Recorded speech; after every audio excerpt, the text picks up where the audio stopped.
Main જે સંબંધ તૂટવાનું કારણ છે એ વિશ્વાસ તૂટવાથી થાય છે. તો જે જૂઠાણું ચાલી રહ્યું છે, કોઈ મિલકત બાબતથી, કોઈ ડિગ્રી બાબતથી, કોઈ સેલેરી બાબતથી, કોઈ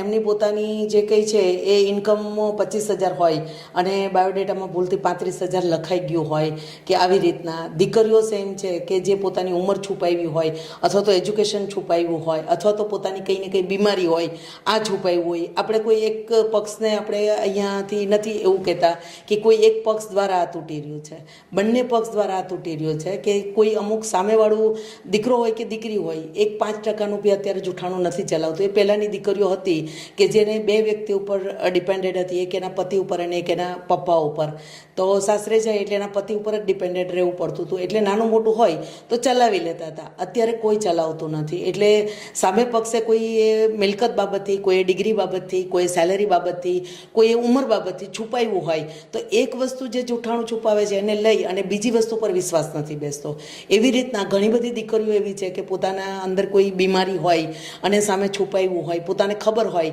પણ સામે એ રીતના છુપાવ્યું હોય, કોઈને માનસિક નોર્મલ નાની મોટી પ્રોબ્લેમ હોય અને સામેવાળાને જણાવી ના હોય કે ભાઈ આટલું આટલું આવી રીતના છે. એ જ બાબતથી ઘણી બધી દીકરીઓ એવી રીતના કે પહેલાં ઉંમર થઈ ગયેલી હોય અને પછી હવે એની ઉંમરના છોકરાઓ સેટ ન થતા હોય તો થોડી ઘણી બાબતથી એમાં બી જૂઠાણું બોલતા હોય છે અને નોર્મલ નાના મોટા આવી સમસ્યાઓ આગળ જઈને બહુ મોટું સ્વરૂપ ધારણ કરતી